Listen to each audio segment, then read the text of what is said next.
Yo, Tony D here with a very special video.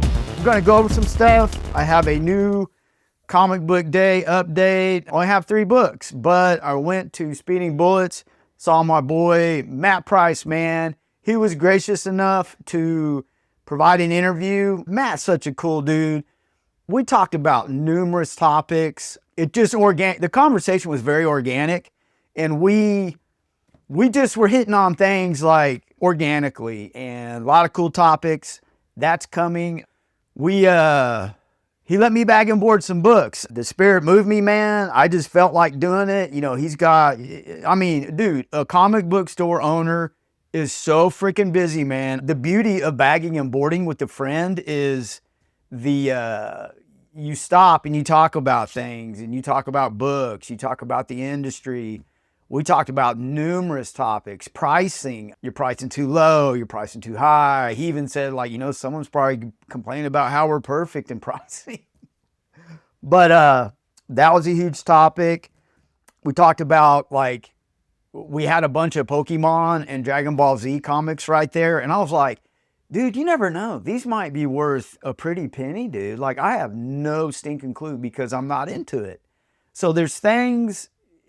if you're not into it, you don't know, right? So a store owner has to do their due diligence and look all that stuff up. But as you see in front of you, the first cover appearance of Harley Quinn in the Absolute Universe. I totally dig this cover, and I wanted it for that fact. She is the leader of the Red Hood gang. I will say the Absolute Universe is doing fantastic, fresh things with, the characters in this this other universe.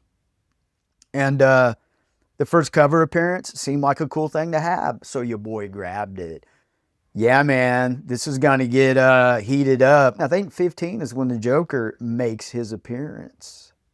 This kind of goes along with what I'm fixing to show you in this one book, but like his first, we come, and I'll get into it when I show you this one book I have, but there's all these rules that come up, right? With like cameo, first full appearance with powers, first fight, first full issue with this person. It seems like a lot of key books do have parameters with them. And the one I'm going to show you absolutely is controversial in those. Not to Todd McFarlane, though. For the bag and board effort, Matt hooked me up with a Barry Windsor-Smith. Beautiful cover. For some reason, I have seen this type of pose before. There's the controversial Spawn where he's hanged. I think that's where I'm getting this connection from. But Barry Windsor-Smith, fantastic artist. If you're not familiar with him, he did Weapon X in Marvel Comics Presents. Fantastic artwork, beautiful artwork. The story is very dramatic, and the artwork hits the tone extremely well. So check that out if you can. I think you can get some of those at a reasonable price. But yeah, I got this. Matt was telling me that this was this is after Armor Wars. The Centurion armor is what we both like.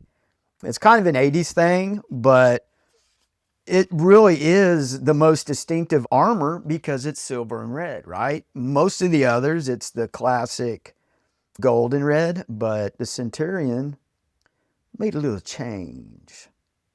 But, oh man, look at this. Fantastic, dude. I'll have a great time reading this. But, drum roll, please. Boom, boom, boom, boom, boom, boom. He got a copy of Spider-Man 299. And this is the one that I like, man. This is the one that your boy here considers the first full appearance of Venom. It's just me. It's my viewpoint. I did my research. I strongly recommend people don't follow crowds, don't follow FOMO. Do your own research. And I get it, these books are expensive. However, if you can get the book, and I'm telling you this makes a difference, get the book yourself and look at it and read it. So a cameo for me that's like really clear and distinct would be Apocalypse in X Factor. It's just a shadow, and I was cool with that. Like, okay, that's a cameo. If you break down first appearance, It's very simple, right? It's the appearance. You're seeing it. So that's why I say don't follow the crowd. Do your own research. Get the book yourself. If you can, read it. It's different, man. It really was for me, because when I got to the end, so this is what they're defining as a cameo. And this is not, by definition, a first appearance. So you got this right here, and you have that right there. And that he's bonded with Eddie Brock right now. So for me, that's a first appearance. And that is what Todd McFarlane distinguishes in an interview as the first appearance of Venom. Here's the thing. And man, dude, it's debatable. I get it. This is just my viewpoint. That's the beautiful thing about comic book collectors. We have viewpoints, and they're all valid. I really believe that.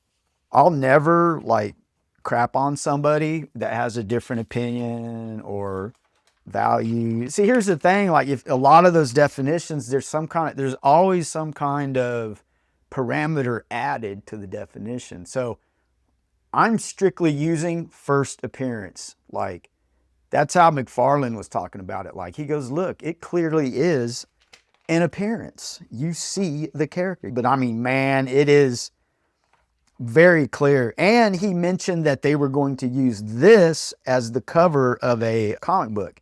I don't know if he was talking about issue 300, but he did mention that. It's a great interview. I love listening to McFarlane interviews. He's a cool cat, man. He's a special dude. Him and Liefeld, just if they would just get along, man. I don't know. I've seen them together. They get along, but it's unfortunate. A lot of the bad blood that, I don't know if it was bad blood, but just creator blood that went on. But they changed the game, man.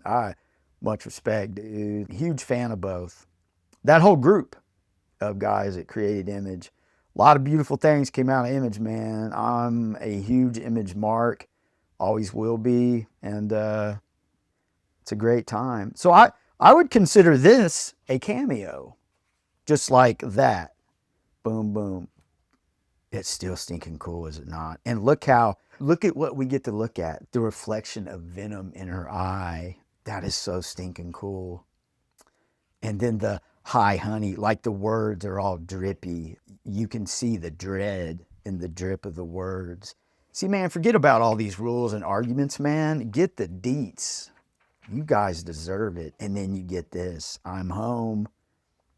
That is so freaking cool. And you know, this was before Venom really had like the sharp teeth, where I think it was Eric Larson that developed that look. Shout out to him, man. If I'm wrong, man, let me know. Smarten your boy up. So, and another thing that I'll mention about 300 was it was an anniversary issue, right? That makes it special in its own right. The cover is iconic. It is freaking awesome. All the 300s in the page make it stand out even more. But my point being is, like, it's an anniversary issue. It creates more FOMO as a collector's item. I think FOMO, it's just a phenomenon, right? Like, now, just think if you did no research on your own and you just, okay, first full appearance, it's Venom 300, and you went out and you bought, and a lot of dudes did this, man. A lot of dudes that have 300 that watch this are gonna fucking hate me, man. I know it, dude, but it's cool, man. You do have, I mean, 300 is a badass book, I get it, but 200 it's an organic, like, it has a regular cover. I was showing my nephew, and he was like, oh yeah, this one, dude, they're fighting. Hopefully you guys experience it. I love, you know, there's off-white pages here, but I totally dig it, man. What a great part of history. No, this is modern, right? Yeah, this is, okay. This is right after Secret Wars, and that is really, I think a lot of people use that as the line that, okay, we're getting out of Bronze Age into the modern. Me and Matt talked a little bit about the Copper Age, and I'm not really sure, like, I've heard the term, but I'm not really sure where copper falls. But yeah.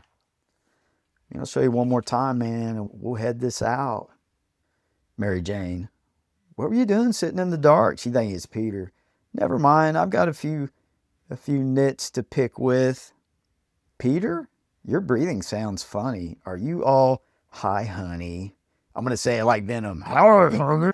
And then the oh God, like this is even better, man. To see this, and this is another reason, man. Do not do CGC. You miss everything. All right, man. Thanks for watching. More than welcome, man. Hit me in the comments. Maybe we can change the narrative. We could literally change. I do double gerb on this. We can literally, now I'm going to go on. We could literally change the course of the course correction on the price of this issue. And I'll tell you how.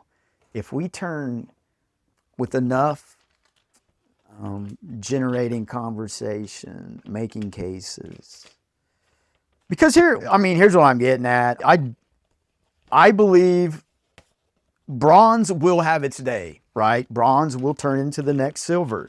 And I think the book, if I was an investor, and I'll probably do what I'm telling you right now, is like every Christmas, I will buy me, and it'll probably have to be on mycomicshop.com. Do your history, or do your research. With that site, you can get a fine copy, and fine is what I would get. I'm not going to buy very fine. There's no near mints. I will not buy a graded copy. It'll just be fine. Just get a fine. And I will probably, and I'm totally being a speculator, I'll get as many as I can, because when that moment hits, and it may be 20 years down the road, this is like buying stocks, like Microsoft stock. Just hold on to it. Get you like 3 or 4 copies as time goes on. And time is very powerful. Next year I can get another copy, and that's probably, it may be around there. Now, this is what will be interesting, is seeing the price fluctuation as time goes on, and I'm consistently buying like the same title. Fine is my sweet spot. You can totally do that. I think if you, and this is just for anything, man, and I would love to hear from everybody else. What is your book that you think about that I'm doing right now? Let me know, man. Like, other people may need to know. Especially Dragon Ball Z, man. He had a bunch of Dragon Ball Z and Pokemon books. But, yeah, man, if you just invest and wait 20 years, I've got 20 years easy. I can do that. I don't have to sell them, and I don't want to sell them. However, 20 years from now, let it percolate. If I can double my money, triple my money, it's just more money to put other things back in the collection, or just keep it and pass it on. But, man, Matt's the coolest dude ever. And hopefully I get the bag and board tomorrow. So get it.